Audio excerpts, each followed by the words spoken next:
saya Sulistiawati dari SD Negeri 1 Kota Gajah, Kabupaten Lampung Tengah. Pada kesempatan ini saya akan membuat video aksi nyata diseminasi budaya positif. Selamat menyaksikan. Bersama guru penggerak, menebar manfaat bagi pendidikan merdeka. Lekas bergerak dalam pendidikan penggerak. Ciptakan generasi unggul penopang bangsa. Mari bergerak, lekas bergerak, dan selalu menggerakkan. Mari bergerak, lekas bergerak, dan selalu menggerakkan. Mari bergerak bersama guru penggerak, menebar manfaat bagi pendidikan merdeka. Lekas bergerak dalam pendidikan penggerak. Ciptakan generasi unggul penopang bangsa. Mari bergerak, lekas bergerak, dan selalu menggerakkan. Mari bergerak bersama guru penggerak, menebar manfaat bagi pendidikan merdeka. Lekas bergerak dalam pendidikan penggerak.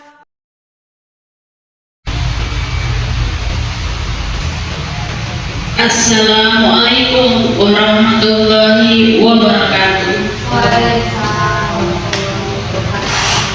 Selamat siang pada Bapak dan Ibu semuanya, kepada Ibu Kepala Sekolah SD 1 Kota Gajah yang saya hormati, kepada Bapak dan Ibu Dewan Guru SD Kota Gajah yang saya hormati. Alhamdulillah, pada kesempatan pagi hari ini kita masih diberi kesempatan untuk dapat hadir di sekolah ini ya, dalam keadaan sehat walafiat, amin. Dimana di sini dalam rangka acara yaitu diseminasi budaya positif yang akan disampaikan oleh Ibu Sulistiawati. Di sini saya akan membawakan susunan acara. Yang pertama yaitu sambutan dan pembukaan dari kepala sekolah. Yang kedua adalah doa. Yang ketiga yaitu penyampaian materi, dan yang terakhir adalah penutup. Untuk acara yang pertama yaitu sambutan dan pembukaan dari kepala sekolah, kepada Ibu Mulyati kami persilakan.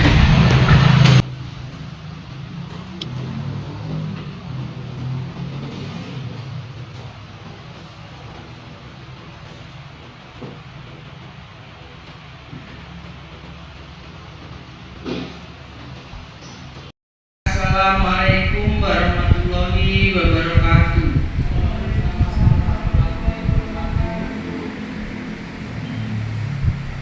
Yang saya hormati Bapak Ibu Guru SD 1 Kota Gajah, alhamdulillah puji syukur pada hari ini kita dapat berkumpul di ruangan ini dalam keadaan sehat walafiat.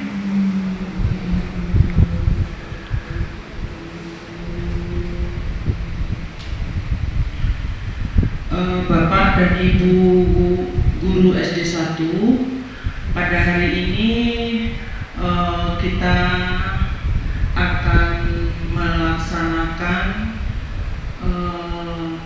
aksi nyata diseminasi budaya positif yang akan dibawakan oleh Ibu Sulis. Untuk itu Bapak Ibu, kami mohon dukungannya untuk kegiatan ini, untuk Ibu Sulis, supaya kegiatan yang akan diimplementasikan atau didiseminasikan oleh Ibu Sulis akan berjalan dengan baik dan lancar. itu kami akan membuka acara ini dengan bacaan basmalah. Bismillahirrohmanirrohim. Terima kasih Bapak Ibu, cukup sekian.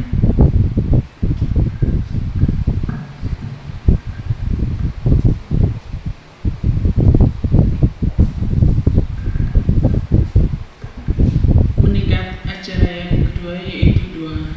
Marilah Bapak dan Ibu untuk melanjutkan penyampaian dalam materi ini, kita berdoa bersama-sama supaya dalam penyampaian ini nanti dapat berjalan dengan lancar. Berdoa dan menurut agamanya masing-masing. Marilah kita berdoa bersama.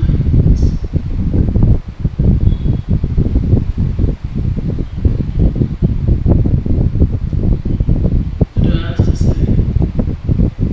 Meningkat acara yang ketiga yaitu penyampaian materi yang akan disampaikan oleh Ibu Sulistiawati. Kepada Ibu Sulis kami persilakan. Yang terhormat kepada Ibu Kepala Sekolah SD Negeri 1 Kota Gajah, dan yang terhormat kepada teman-teman SD Negeri 1 Kota Gajah, marilah bersama-sama kita mengucapkan puji dan syukur serta terima kasih atas setiap karunia yang sudah Tuhan berikan kepada kita dengan kesehatan, sehingga kita dimampukan untuk bisa melaksanakan kegiatan hari ini. Saya juga mengucapkan terima kasih kepada teman-teman yang sudah mendukung sepenuhnya acara ini, yang merupakan sahabat saya mengikuti kelanjutan dari kegiatan calon guru penggerak. Semoga apa yang akan kita lakukan pada kesempatan ini bermanfaat buat kita dan kemajuan sekolah kita. Amin. Perkenalkan, saya mau perkenalkan ini orang-orang hebat yang di atas saya. Itu ada Bapak Syam, namanya fasilitator saya, kemudian ada pengajar praktek Ibu Titi, dan saya sendiri sebagai calon guru penggerak.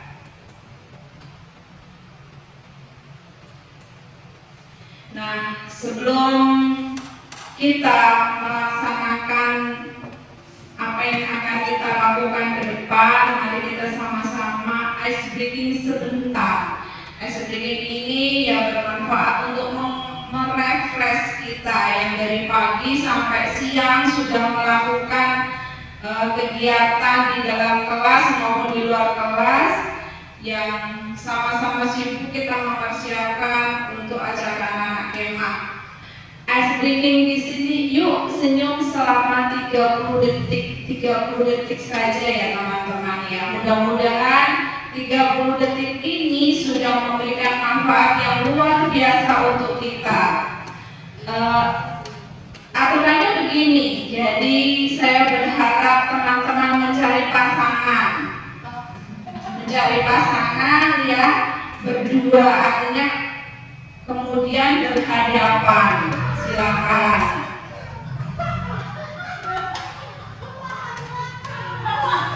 Yang tidak memiliki pasangan berarti melihat saja.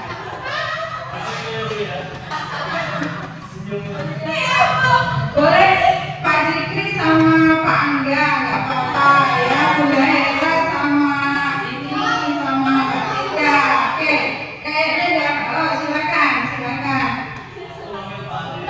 Berdiri ya ibu ya. Sudah berhadapan.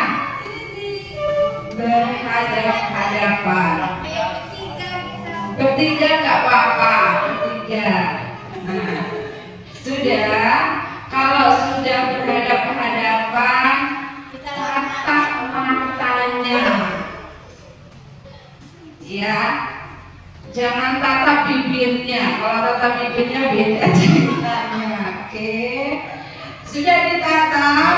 Baik, kalau sudah ditatap, sekarang saling tebar senyum. Senyum, tidak perlu memperlihatkan gigi kita yang putih ya. Senyum. Sudah. Nah, akhirnya ada yang tersenyum terpikal-pikal jadi terlihat giginya yang bersih ya. Terima kasih, mudah-mudahan ini membuat kita menjadikan energi positif. Baik, selanjutnya materinya akan saya sampaikan di sini.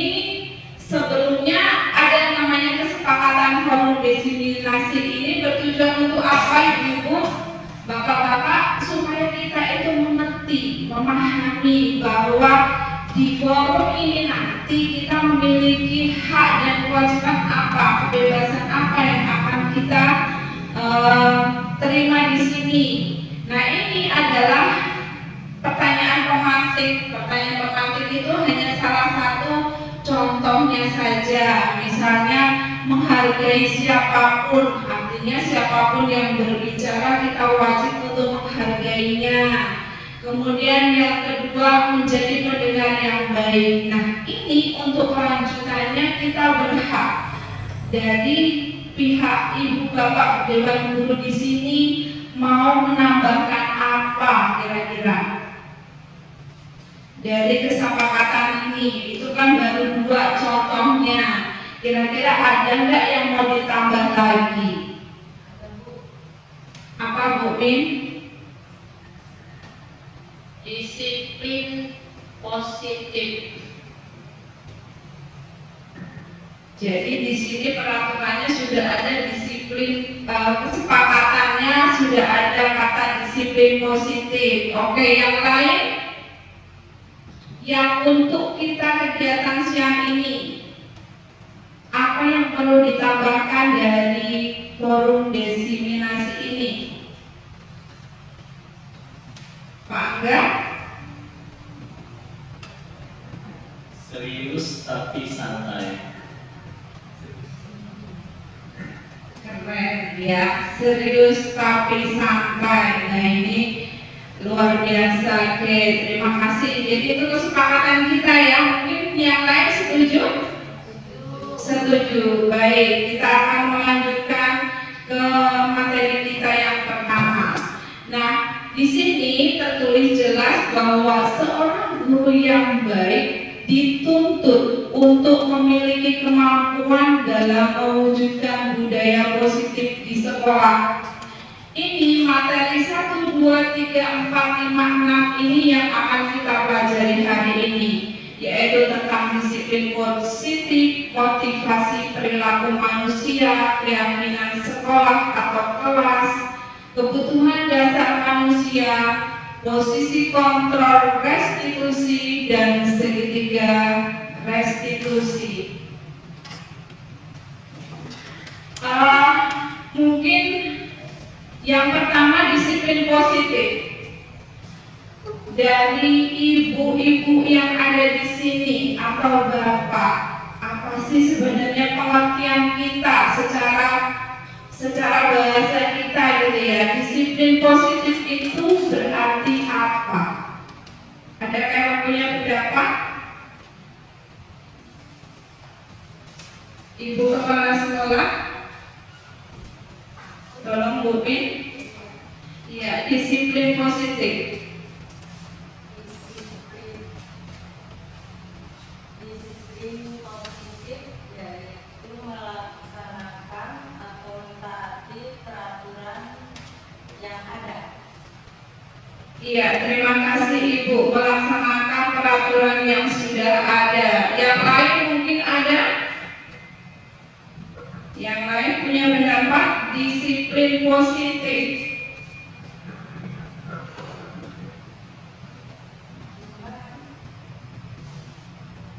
Cukup? Dari Bu Mi, silakan.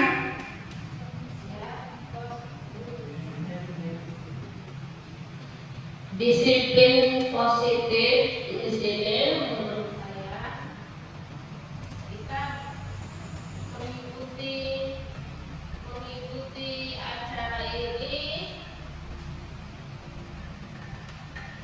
mengikuti acara ini, dengan tertib dan mendengarkan dengan baik apa yang disampaikan oleh Ibu Sulis.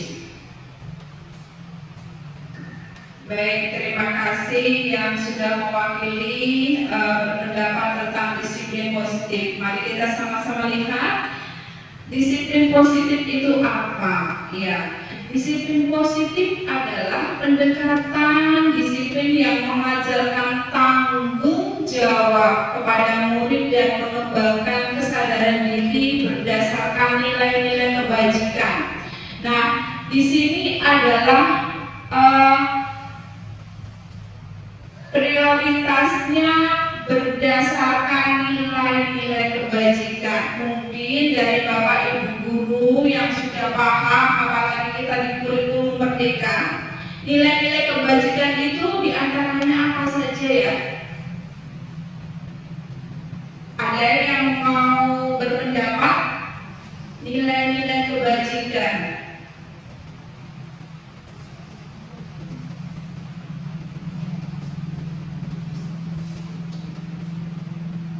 Ada?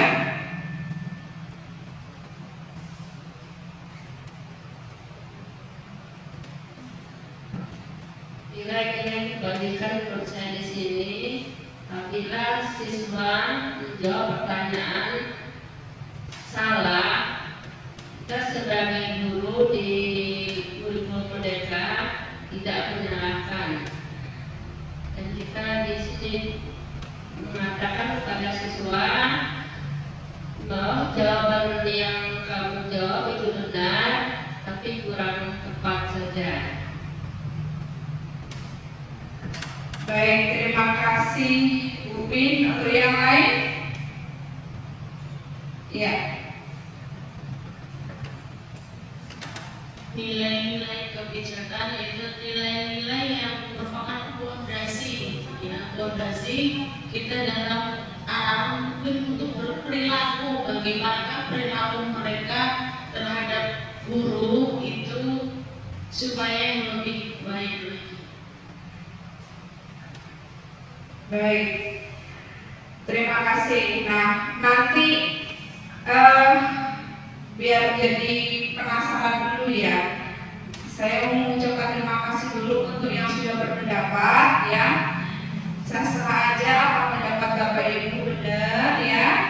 Kemudian yang pengertian yang kedua tentang disiplin positif yaitu lebih fokus pada disiplin internal yang memungkinkan siswa mengontrol tindakan mereka sendiri.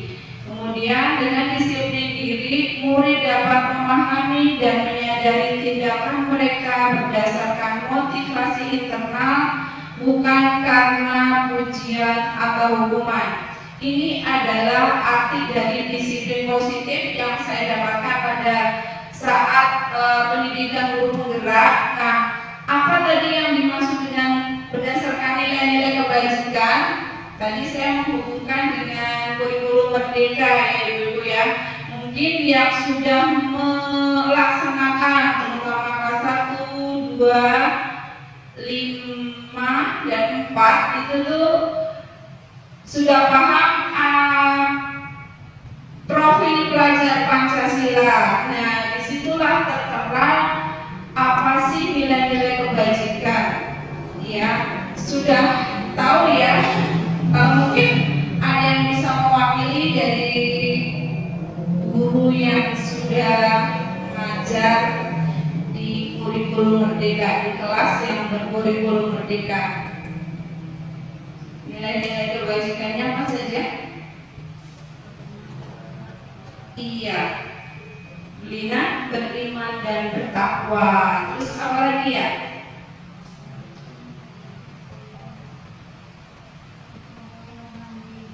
Iya, gotong royong mandiri. Nah, oke. Mungkin di slide selanjutnya akan terlihat. Nah, ini dia ya. Jadi nilai-nilai kebajikan yang harus kita tanamkan kepada murid-murid kita itu ada 6. Ya, beriman, bertakwa kepada Tuhan yang Maha Esa dan berakhlak mulia, berkebinekaan global, bergotong royong, mandiri, berpikir kritis dan kreatif. Ini ya, oke, terima kasih. Lanjut. Nah, kita mau masuk nih tentang motivasi perilaku manusia. Yang ingin saya tanyakan nih sebagai pertanyaan romantik, menurut Bapak dan Ibu, pertanyaan saya, motivasi itu apa ya? Motivasi.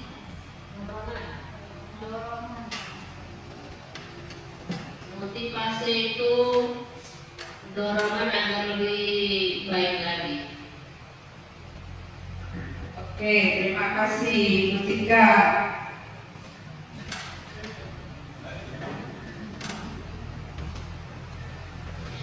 Nggak beda jauh dengan pendapat dengan Min, sama juga Bu, dukungan untuk kita lebih maju, ya lebih baik lagi juga.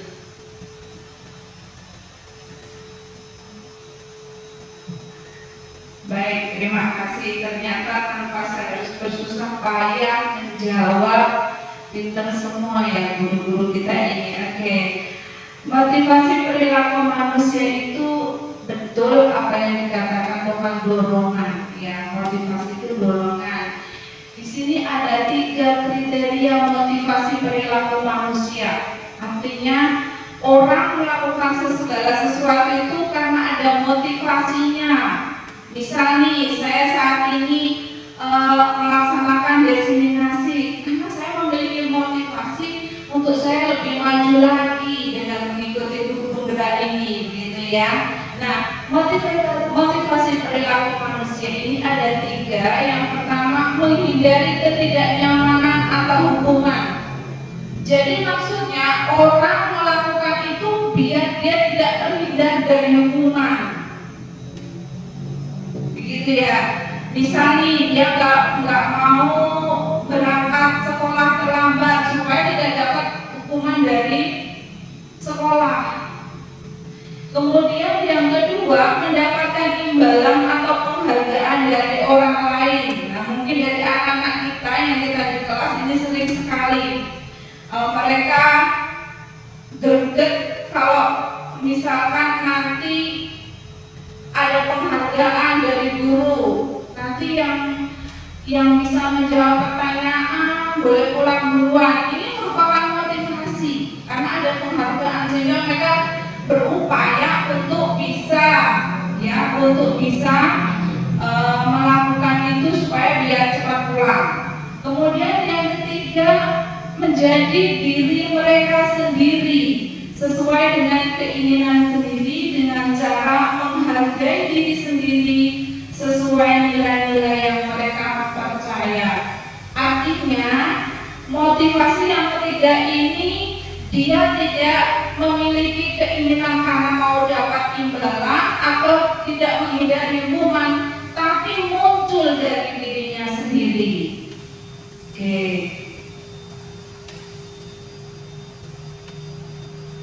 Nah, ini motivasi perilaku manusia, yaitu motivasi ekstrinsik dan intrinsik. Nah, mungkin Bapak Ibu setelah melihat ini jadi mengerti, sebenarnya sudah tahu mana yang dari ekstrinsik dan mana yang dari intrinsik. Ya, mungkin ada yang bisa menjelaskan apa sih motivasi ekstrinsik ketika kita sudah melihat bagian ini. Ya, Kalau motivasi intrinsik itu adalah motivasi yang muncul dalam diri untuk mencapai sesuatu. Sedangkan untuk motivasi ekstrinsik itu adalah motivasi yang muncul karena imbalan atau hadiah. Oke, berarti terima kasih Bu Lina. Dari sini kita jadi paham.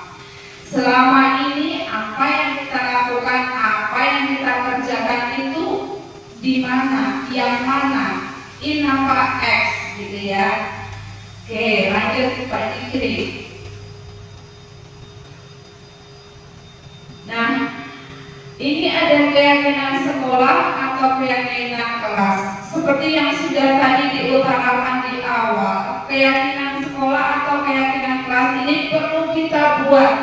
Kalau zamannya saya sebelum mengikuti pendidikan guru penggerak, itu asal tempel saja peraturan yang sudah ada di dalam kelas. Tetapi ketika kita sudah mengikuti pendidikan guru penggerak ini, sebelum kita masuk kelas, sebelum kita memulai di ajaran baru, harus sama-sama membuat keyakinan kelas. Seperti yang tadi sudah saya praktekkan ketika kita mau mengikuti kegiatan ini.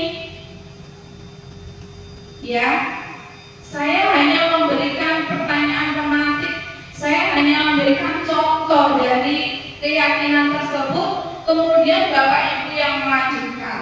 Tetapi untuk anak-anak kita ke depan, keyakinan kelas ini dibuatnya sama anak-anak. Ya, jadi anak-anak itu biarkan berpendapat, sehingganya nanti mereka akan paham peraturan apa atau kesepakatan apa yang sudah dibuat di dalam kelas. Nah, ini pembentukan keyakinan kelas ini ada syaratnya, ya, bersifat abstrak, berupa pernyataan universal, dibuat dalam pernyataan positif sedikit saja agar mudah diingat, sesuai dengan kondisi kelas dan sekolah sehingga mudah diterapkan. Kemudian semua warga sekolah atau warga kelas dilibatkan saat membuat keyakinan kelas. Jadi di poin terakhir itu jelas, semua warga sekolah atau warga kelas dilibatkan saat membuat keyakinan kelas. Artinya mereka punya tanggung jawab bersama-sama. Begitu ya. Ini dokumentasi foto keyakinan kelas. Ya, salah satunya saling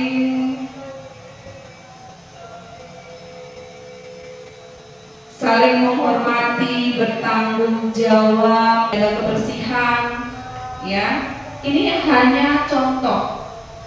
Ini dibuat berdasarkan kesepakatan seluruh warga kelas, bukan yang membuat itu guru, bukan. Ya, iya. Sebelum kita masuk di materi selanjutnya, ini saya hanya akan memantapkan saja bahwa disiplin positif ini sangat penting kita tumbuhkan kepada anak-anak agar mengarah ke nilai-nilai kebajikan. Tadi nilai-nilai kebajikan adalah tentang profil pelajar Pancasila, di situ sudah tertera semua. Nah, nantinya dari nilai-nilai kebajikan itu yang kita harapkan sebagai seorang guru itu akan menimbulkan motivasi, ya, motivasi dari anak yang berasal dari diri sendiri atau motivasi intrinsik. Nah, dari situ bagaimana cara menimbulkan atau agar motivasi intrinsik ini ada dari anak-anak, yaitu dengan membuat keyakinan kelas. Begitu. Jadi harapan kita, apa yang akan kita lakukan secara berurutan ini akan berhasil sampai ini, sehingga membuat dan mengantarkan anak-anak kita untuk memiliki kesadaran secara intrinsik.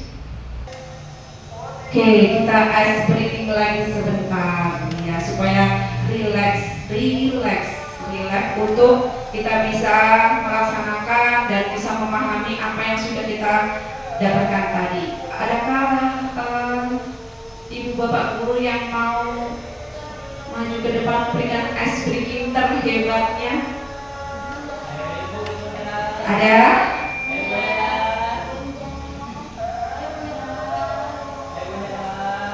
Bu guru kelas 1 biasanya. Yo, Bu Rika, silakan maju ice breakingnya, berikan yang terheboh gitu kan, supaya teman-teman yang kelas tinggi ini bisa senyum. Oh, guru kelas 1.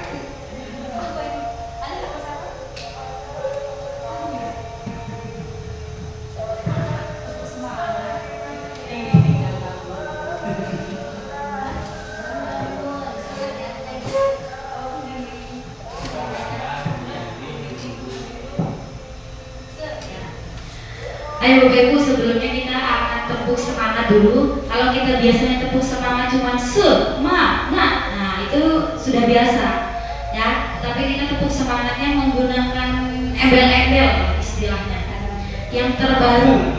Tepuk semangat ya,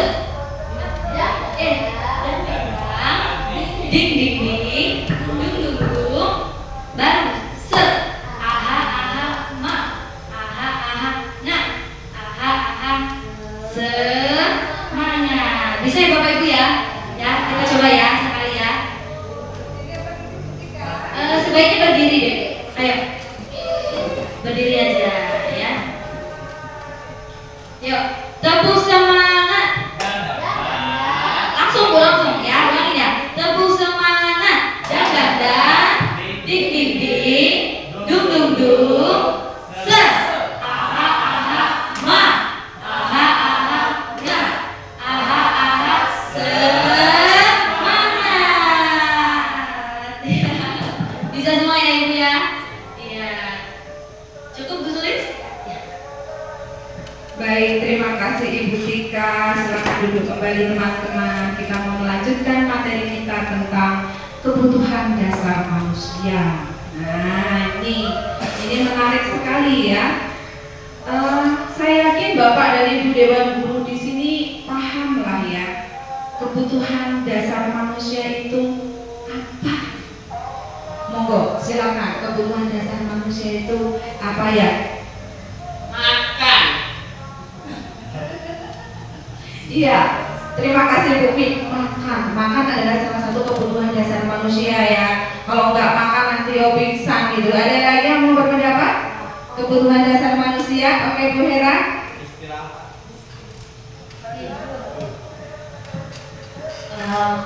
Mungkin kepuasan jasmani dan rohani.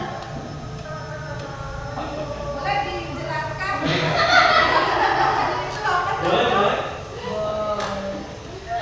Sepertinya sudah pada tahu. Ya perlu dijelaskan biar lebih tahu. Ya, jasmani seperti kita butuh sehat, makan yang teratur, olahraga, sementara kebutuhan rohani ya mungkin dari jiwa kita harus tenang, berpikir positif ya, perlu kasih sayang. Perlu kasih sayang ya itu.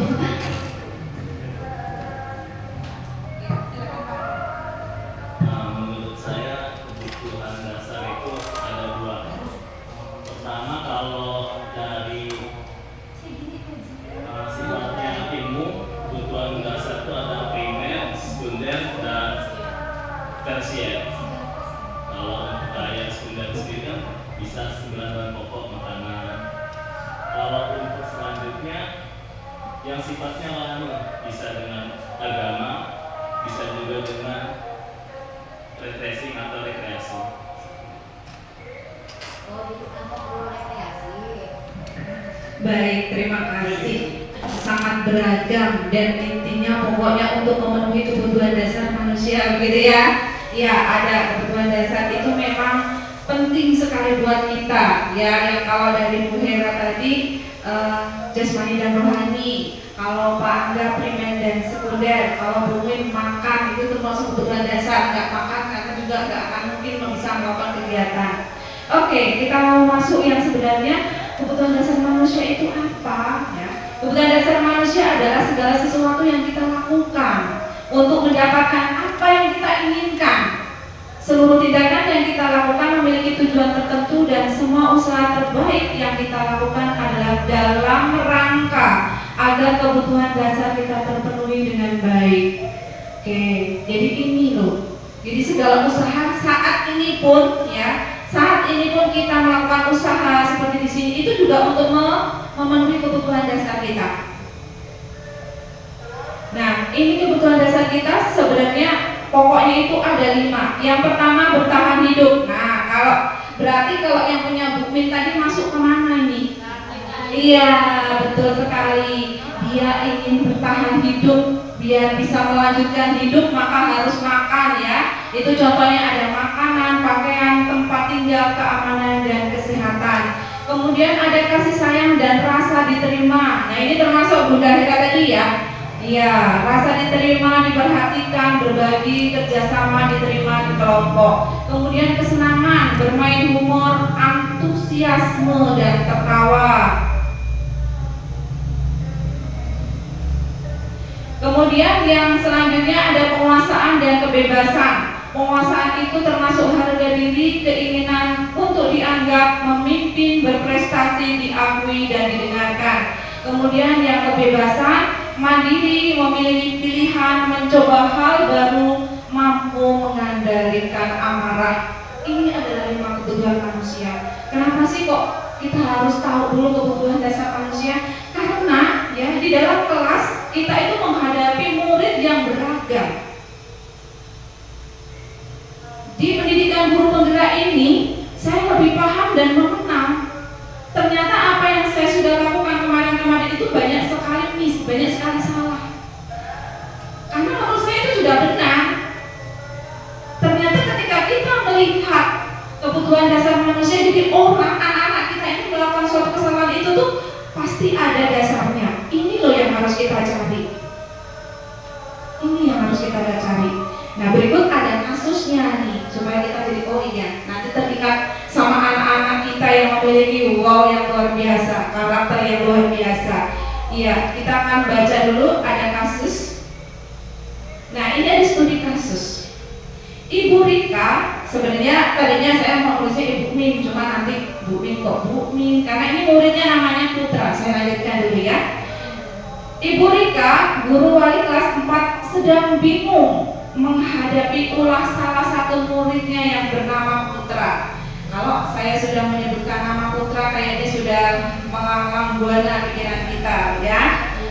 Teman-teman Putra sangat tidak suka dan mengeluh kepada Bu Rika karena Putra sering kali meminta bekal makan siang mereka dengan paksa. Jika Anda menghadapi situasi seperti Ibu Rika, apa yang Anda lakukan? Menurut Anda, kira-kira apa alasan Putra melakukan itu? Nah, ini kita yang mungkin sudah ya menghadapi murid yang seperti ini bisa menjawab. Bisa tolong dijelaskan apa sih yang harus kita lakukan kalau kita menghadapi murid yang model seperti ini?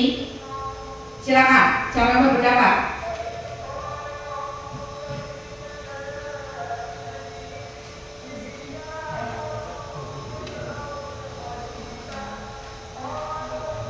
Ada?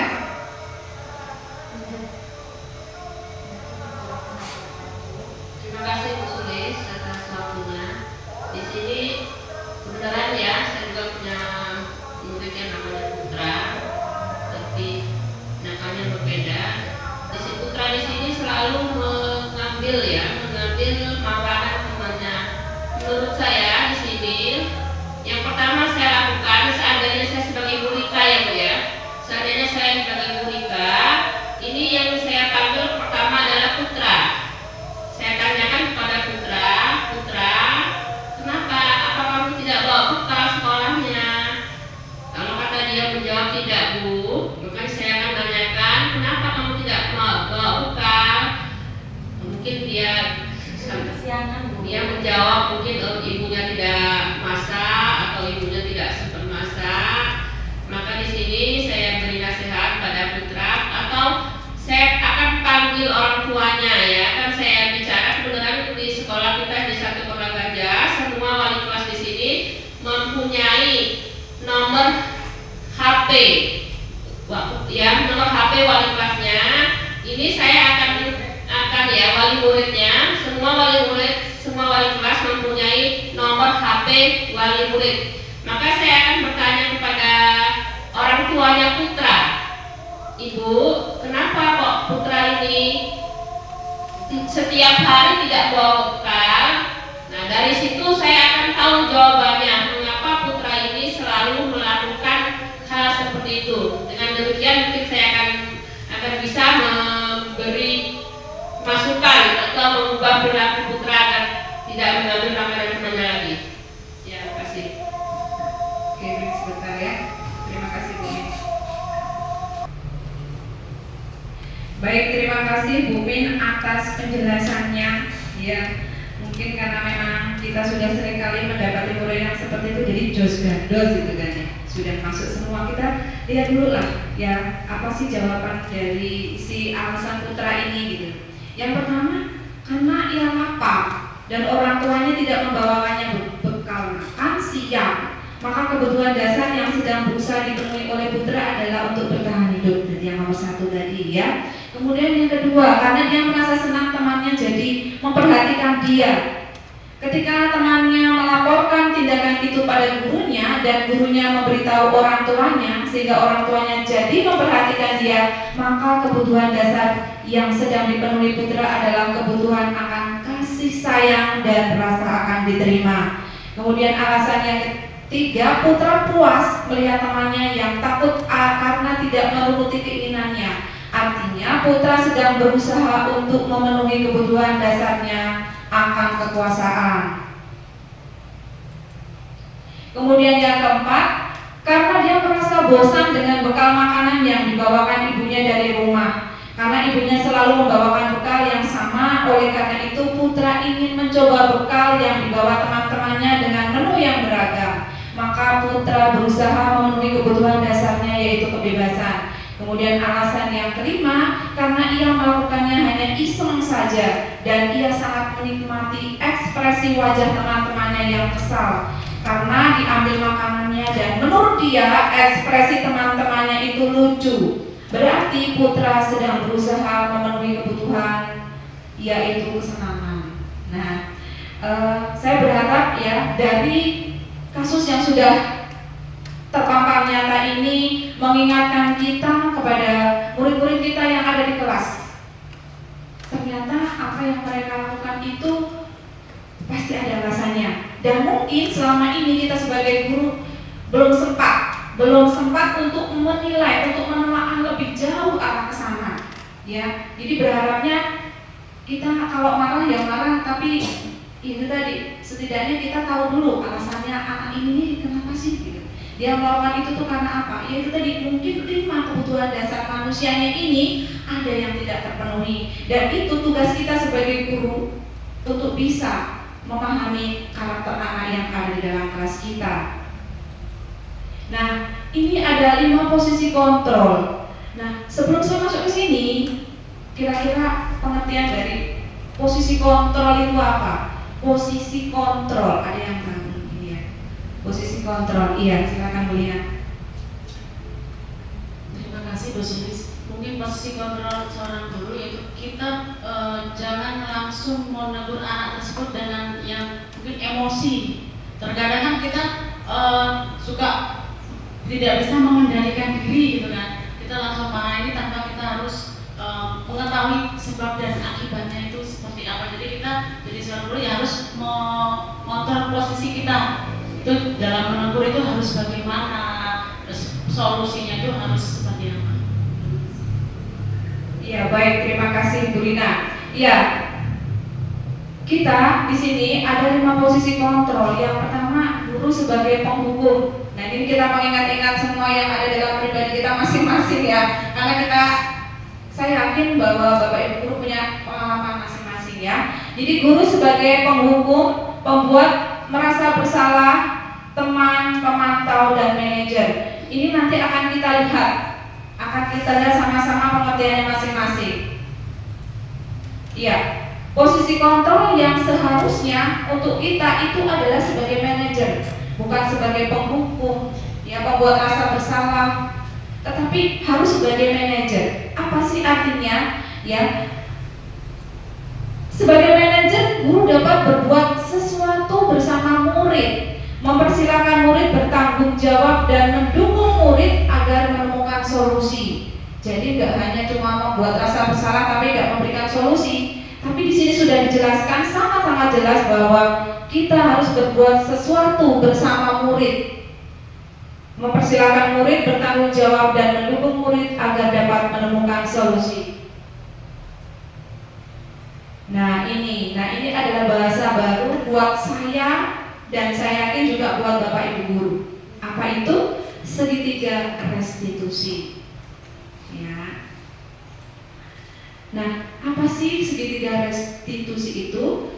Segitiga restitusi adalah suatu proses dialog yang dijalankan oleh guru agar dapat menghasilkan murid yang mandiri dan bertanggung jawab. Mungkin beberapa waktu yang lalu Bapak Ibu Dewan Guru juga melihat saya melaksanakan segitiga restitusi ini secara nyata ya dengan murid kita si Virus dan Atta, iya, karena mereka memiliki masalah. Yang satu karena dia sering terlambat, yang kedua karena bapaknya suka diolok bapaknya, nama bapaknya, jadi nggak terima si Virus ini. Oke, nah segitiga restitusi ini dia memiliki 3 tahapan, ya.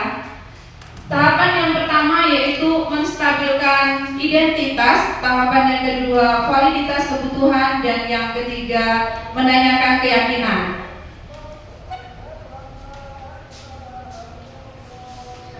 Nah, sebagai seorang guru, ketika kita sampai di tahapan pertama yaitu menstabilkan identitas, ini kalimat ini maksudnya Ibu ya. Kalimat ini loh yang akan keluar dari diri kita supaya kita itu memahami dulu.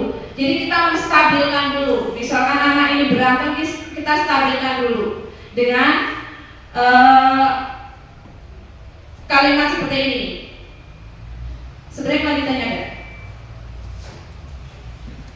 Nah ini, menstabilkan identitas itu berdasarkan prinsip membuat kesalahan adalah bagian dari proses pembelajaran. Jadi kita sebagai guru itu harus memahami bahwa seorang murid ini melakukan kesalahan itu pasti dia ada alasannya. Itu adalah bagian dari proses pembelajaran dia untuk mengenal dirinya. Contohnya adalah berbuat salah itu wajar. Tidak ada manusia yang sempurna. Ibu bapak guru juga pernah melakukan itu. Ibu bapak guru tidak mencari siapa yang salah, tapi ibu bapak ingin mencari solusi dari permasalahan ini. Kamu berhak merasa seperti itu. Jadi maksudnya ini Bu, ketika kita menjumpai anak yang lagi punya masalah, salah satunya tadi Virus, yang dia diolok-olok bapaknya, nama bapaknya sehingga dia tidak terima. Ketika kita menghadapi memanggil anak itu, yang harus kita lakukan adalah menstabilkan dulu identitas. Kalimat yang dipakai yang mana? Yang seperti itu loh. Berbuat salah itu wajar. Jadi kita tidak langsung untuk memarahi anak itu, tetapi kita membuat stabil dulu emosi dia dan segala macamnya. Kemudian validasi tindakan yang salah, ya. Berdasarkan prinsip setiap perilaku berupaya memenuhi suatu kebutuhan mereka. Nah, ketika suasana sudah stabil, ya sudah stabil, kamu pasti punya alasan mengapa melakukan hal itu. Padahal kamu bisa melakukan yang lebih buruk dari ini. Kamu patut bangga karena telah melindungi sesuatu yang penting buatmu. Kamu melakukannya karena mempertahankan sesuatu yang penting darimu. Setelah suasana stabil, ya, kemudian kita memberikan validasi tindakan yang salah. Kita mau tanya dulu alasan dia itu apa. Gak mungkin dong kita melakukan sesuatu, anak melakukan sesuatu gak ada alasan, gitu ya. Jadi tahapannya yang kedua ini.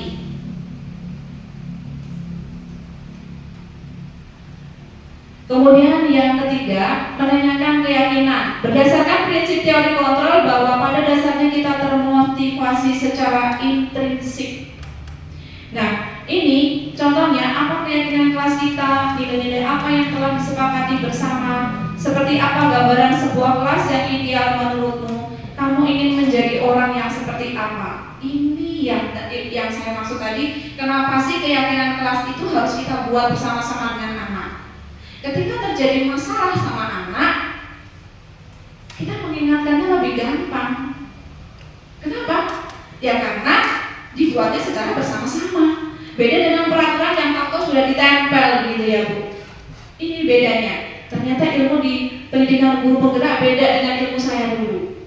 Ya, jadi ini saya berharap kita akan melakukan ini, Jadi mungkin dari kelas 1 sampai kelas 6 yang belum melaksanakan keyakinan kelas yang dibuat secara bersama-sama dengan anak boleh dilakukan bersama wali kelas ya. Supaya nanti kalau kita menemui masalah dari anak ini, kita akan lebih mudah untuk mengingatkan anak, sehingga itu tadi motivasi intrinsik lah yang akan kita munculkan, bukan karena penghargaan, bukan karena hukuman, tetapi memang kesadaran diri, begitu. Nah, ini adalah contoh dari kemarin saya membuat video. Ya, ini tidak bisa diputar karena PDF ya, PPT ya. Jadi ini hanya sebagai contoh saja. Di sini sudah tertulis dari 3 tahapan tadi, ya, yaitu menstabilkan identitas, kemudian yang terakhir validitas tindakan kelas dan tindakan yang salah. Oke, saya ulangi ya. Di sini ya, ketika saya sudah memanggil virus, 3 tahapan itu saya lakukan. Yang pertama apa? Yaitu menstabilkan identitas. Yang kedua adalah validasi tindakan yang salah. Kemudian yang ketiga menanyakan keyakinan. Jadi saya juga belajar Ibu. Mudah-mudahan nanti Bapak Ibu juga sama-sama kita belajar sehingga murid-murid kita menjadi murid yang memiliki motivasi secara intrinsik itu tadi. Ini menutup ya, dalam menerapkan program disiplin positif sebaiknya kita sebagai guru memiliki standar kepribadian profesional dan sosial yang baik, di mana guru juga mampu merefleksi dirinya dalam posisi kontrol saat ini. Bagaimana perjalanan kita sebagai guru untuk menjadi among sekaligus manajer yang mampu menuntun murid-muridnya menjadi insan yang mandiri, merdeka dan bertanggung jawab. Ini sudah standar pendidikan nasional, jadi sudah tidak bisa ditawar-tawar lagi. Demikian pemaparan materi yang bisa saya sampaikan. Dari sini saya membuka ruang sesi tanya jawab. Mungkin ada beberapa bagian yang Bapak Ibu akan tanyakan. Silakan. Ada?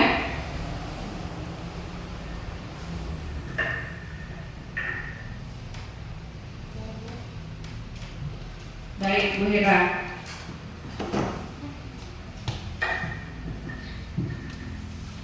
Baik, terima kasih Bu Sulis.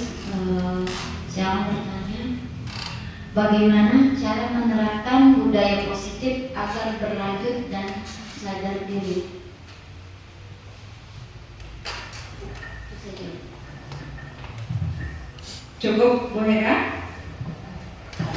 Baik, saya akan mencoba menjawab pertanyaan dari Bu Hera. Bagaimana agar budaya positif ini berkelanjutan, tidak berhenti sampai di sini?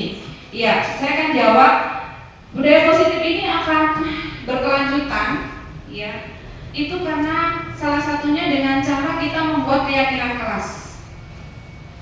Seperti yang saya utarakan tadi, karena keyakinan kelas itu dilaksanakan, dibuat secara bersama-sama, maka akan menimbulkan kesadaran dari anak didik kita sendiri. Kita tidak perlu capek-capek.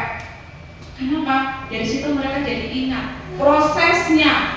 Ya, prosesnya itu loh yang mahal. Proses ketika membuat keyakinan kelas itu sehingga mereka akan menyadarinya. Kemudian pembiasaan-pembiasaan yang sudah kita lakukan setiap hari, ya, 5S itu adalah salah satunya. Demikian Bu Hera, gimana? Cukup? Oke, yang lain? Oke, Ibu Nafisa. Baik Ibu, izin bertanya. Pertanyaannya, apakah masih boleh menggunakan kalimat tidak positif Ibu?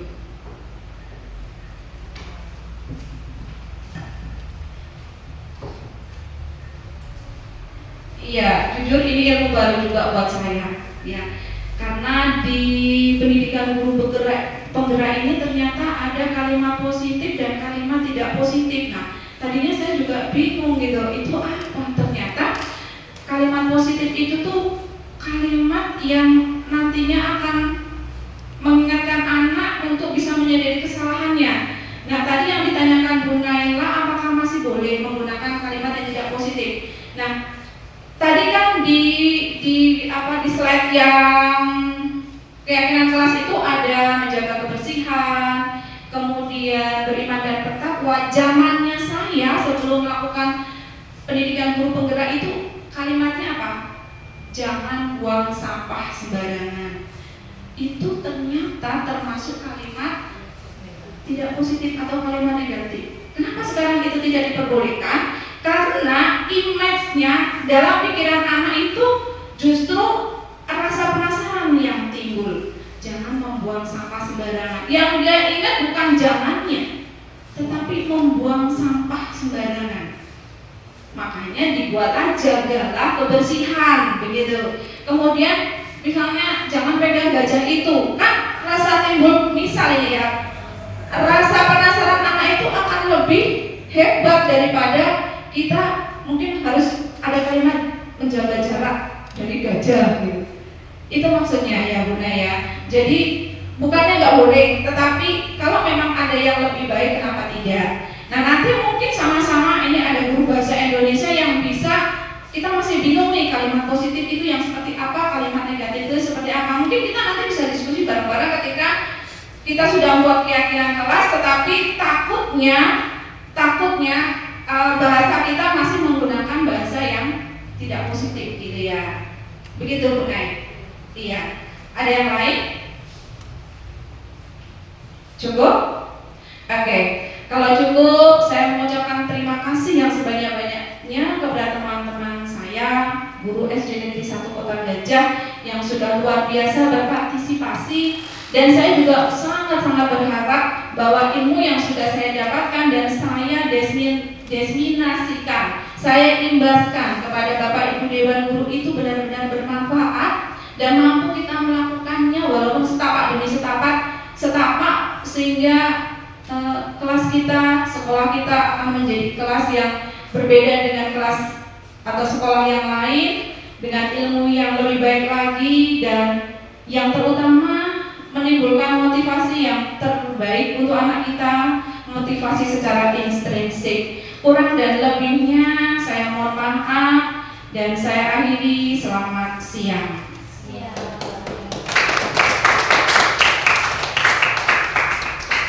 Demikian materi yang bisa saya sampaikan dan saya kembali ke pembawa acara. Terima kasih. Demikianlah materi-materi yang telah disampaikan oleh Bu Sulis. Untuk meningkat acara selanjutnya yaitu penutup. Marilah acara kita tutup ini dengan membaca hamdulillah. Saya selaku pembawa acara, saya mohon maaf bila ada kata-kata yang kurang berkenan. Saya akhiri. Wassalamualaikum warahmatullahi wabarakatuh. Waalaikumsalam warahmatullahi wabarakatuh. Selamat siang semuanya. Assalamualaikum warahmatullahi wabarakatuh. Assalamualaikum. Perkenalkan, nama saya ini. Saya adalah salah satu guru SD Negeri 1 Kota Gajah. Saya adalah teman sejawat dari calon guru penggerak angkatan 11 Ibu Sulistiawati. Menurut saya, aksi nyata desiminasi budaya positif yang telah disampaikan Ibu Sulis itu sudah sangat luar biasa hebatnya. Banyak sekali ilmu-ilmu yang baru yang saya terima. Demikianlah desiminasi yang saya sampaikan. Semoga ilmunya berguna bagi sekolah dan akan melahirkan generasi-generasi yang mandiri, cerdas, dan berprestasi. Sukses selalu untuk Bu Sulis. Wassalamualaikum warahmatullahi wabarakatuh. Halo, assalamualaikum warahmatullahi wabarakatuh. Shalom, Om Swastiastu, Namo Buddhaya, salam kebajikan. Tabi pun, perkenalkan nama saya Angga Yusiandra Pratama Sarjana Pendidikan. Saya berasal dari SD Negeri 1 Kota Gajah, Kabupaten Lampung Tengah, dan saya merupakan teman sejawat dari Ibu Sulistiawati, Sarjana Pendidikan, yang saat ini beliau sedang mengikuti program pendidikan guru penggerak. Menurut saya, beliau memaparkan atau presentasi mengenai desiminasi sudah baik, atau bagus, komunikatif, dan sangat jelas. Demikian testimoni dari saya. Semangat selalu buat Ibu Sulistiawati, Sarjana Pendidikan. Sukses selalu. Demikian, terima kasih. Wassalamualaikum warahmatullahi wabarakatuh. Demikianlah video aksi nyata diseminasi budaya positif. Semoga apa yang sudah saya tampilkan dapat bermanfaat, dan salam guru penggerak, tergerak, bergerak, dan